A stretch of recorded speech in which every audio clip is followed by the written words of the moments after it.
Viva Voz, com Vera Magalhães.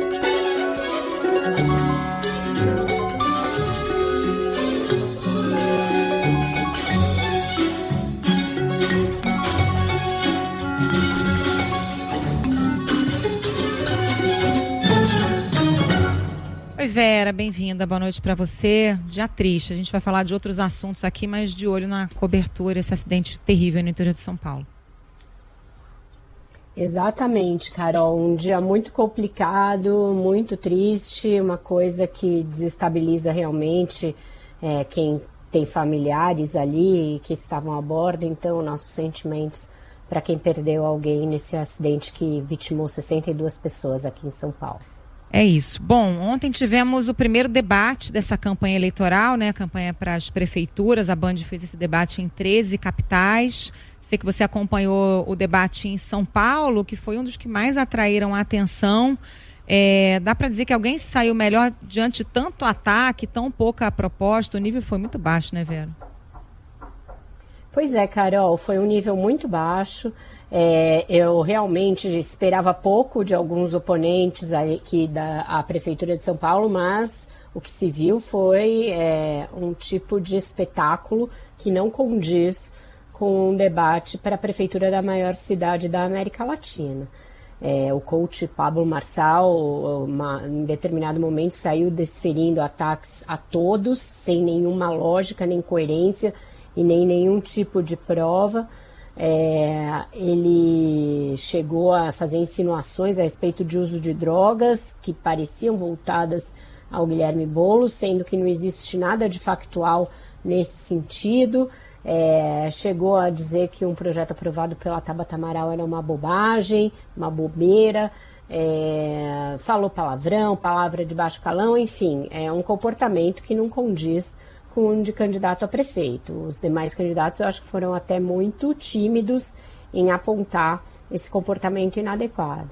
Da parte do José Luiz da Atena também demonstrou pouco conhecimento dos problemas da cidade, parecia meio voando em relação aos temas que dizem respeito à cidade.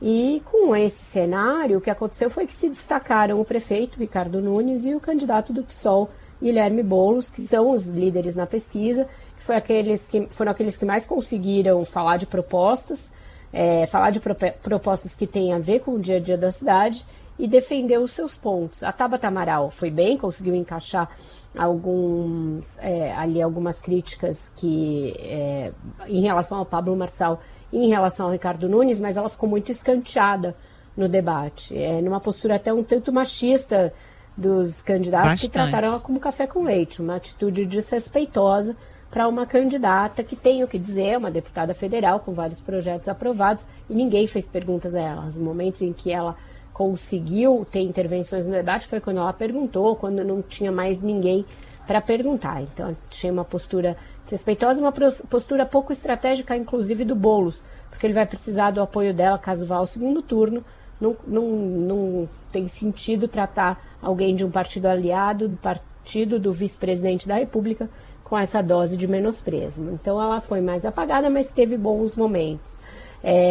O debate como um todo discutiu muito poucas propostas e sobraram acusações ali para o prefeito, inclusive acusações da parte do Datena, de que ele teria algum tipo de envolvimento com o crime organizado que atua na cidade.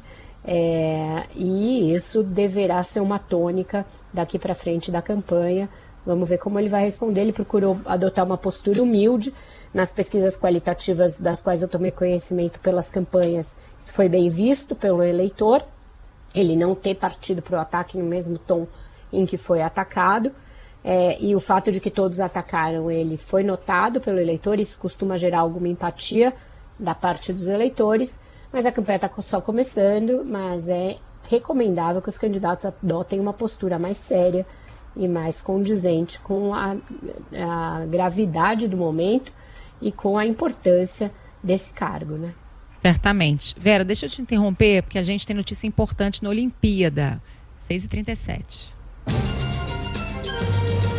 CBN, Jogos Olímpicos, Paris 2024.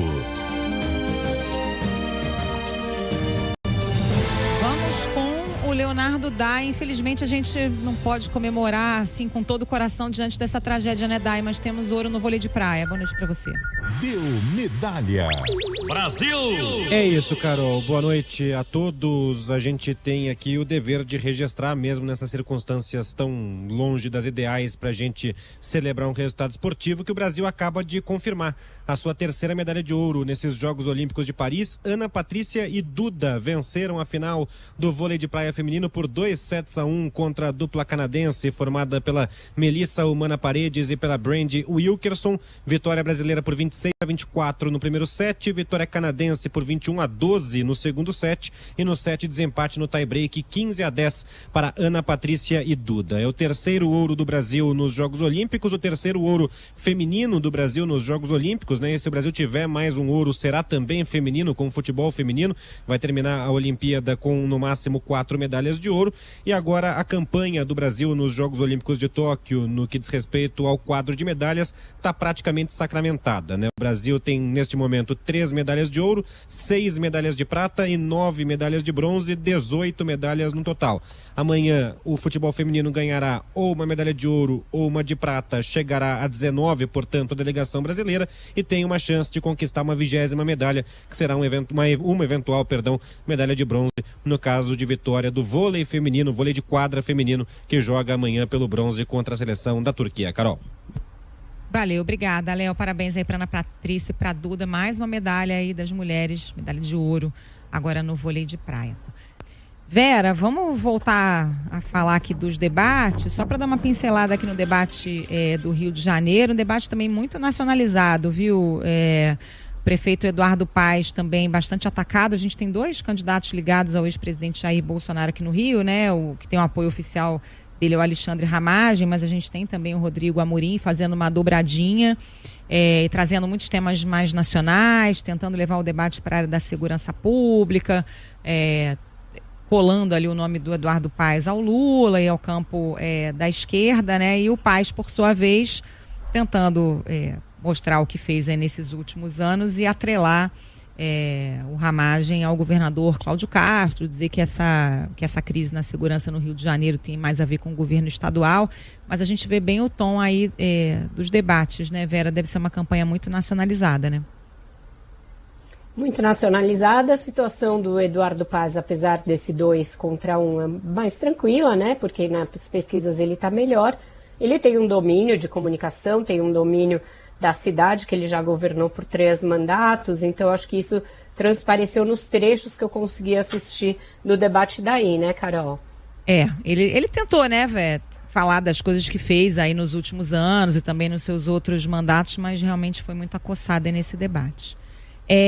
Vera, a gente está falando ao longo da semana sobre a questão das emendas parlamentares, né? Tem uma confusão aí contratada, porque o Supremo Tribunal Federal está fazendo marcação cerrada para acabar com alguns tipos de emenda, para dar transparência. O Congresso entende que é uma ação orquestrada, coordenada do Judiciário, mas com o aval, de certa forma, do Executivo. Vai preparando ali algumas retaliações. Semana que vem promete? Eu acho que na semana que vem essas retaliações vão sair dos bastidores, vão sair do clima de Guerra Fria e começar a pipocar em comissões, nos plenários, porque existe um inconformismo muito grande com a decisão do ministro Flávio Dino, com a entrada do Procurador-Geral da República também, né, nesse embate, nesse combate às emendas, principalmente às emendas PIX. Então, convocação de ministros, alguma coisa de pauta-bomba que pode começar a entrar nos esforços concentrados que as 2 casas vão fazer. Esse tipo de surpresa vai aparecer, Carol. E eles, na agenda própria, eles devem votar anistia para os partidos políticos que descumpriram algumas regras eleitorais, entre elas cota para mulheres, financiamento para candidaturas femininas, na CCJ do Senado, nessa semana que entra também. Então tem esse misto de retaliação com a agenda corporativa, aproveitando as poucas semanas desse semestre em que o Congresso vai trabalhar e vai ter votação em sessão ordinária. Vera, essa semana também foi marcada pela polêmica do relógio Cartier do Lula, né? E como é que isso poderia impactar o julgamento do caso das joias sauditas do ex-presidente Jair Bolsonaro. Semana termina com um certo alívio para o Bolsonaro aí nesse tema? Eu acho que eles tentaram mais forçar a barra dessa leitura, viu, Carol? Porque misturaram alhos com bugalhos, tanto o caso do relógio é diferente das joias, quanto os foros em que eles serão avaliados são absolutamente diferentes. O TCU é um órgão auxiliar do Legislativo, um órgão de controle, e o caso do Bolsonaro vai para a Justiça, vai para o Supremo Tribunal Federal, os inquéritos já estão encerrados, e não será por isso que ele deixará de ser condenado. Se não for condenado, será porque os ministros terão entendido que não tem provas, que não é robusto o suficiente, mas não por essa analogia com o caso do Lula, de acordo com tudo que eu ouvi nos dias que se seguiram ali a decisão do plenário do TCU. Então, acho que foi mais uma coisa de narrativa orquestrada pela defesa e pelos aliados do Bolsonaro do que uma realidade de que isso tenha sido um fator para virar o jogo. Esse caso já não era um caso em que, juridicamente, os ministros achavam que tinha muitos elementos para condenar o Bolsonaro. Eles acham que é um caso simbolicamente muito forte, porque mostra ali aquela mutretona ali para você vender as joias, entrar com as joias por baixo do pano, acaba um pouco com aquela imagem do Bolsonaro de probo e tal. Mas eles não acham que é um caso juridicamente dos mais fortes que existem contra ele. Acham, por exemplo, que a tentativa de golpe é muito mais robusta. Mas não vai ser por causa dessa decisão do TCU que a história desse julgamento vai ser alterada, não. Bom, a semana também foi de um certo pessimismo na economia, né? Tivemos a ata do Copom, solavanco braba aí nos mercados mundiais, e agora um balanço com um prejuízo na Petrobras, o primeiro em 4 anos. O que esses números apontam? Esses dados da Petrobras, eles refletem aí um acordo que a empresa fez com o CARF para pagar um litígio que havia em questão tributária. Então, isso impactou em 2 bilhões de dólares o caixa da companhia nesse trimestre que terminou em junho, e é isso que explica na maior parte do número um primeiro trimestre deficitário em 4 anos. Ainda assim, a empresa vai distribuir dividendos, foi uma decisão que causou uma certa perplexidade, mas foi justificada pela direção. Ainda segue uma previsão de que no ano a empresa vai realizar um lucro e não prejuízo. Então é isso, a principal explicação é esse acordo com o CARF, Carol, mas não deixa de ser uma água no chope ali da estreia da Magda Chambriard, porque é o primeiro trimestre anunciado por ela. Ela não ficou os 3 meses do trimestre terminado em junho, mas é o primeiro trimestre anunciado por ela e vem aí com esse prejuízo, o primeiro em 4 anos. Tá certo. Vera, obrigada pela participação. Bom fim de semana para você. Até segunda. Bom fim de semana para você. Até segunda. Bom trabalho aí para vocês nesse dia complicado. Dia triste. Obrigada, minha amiga.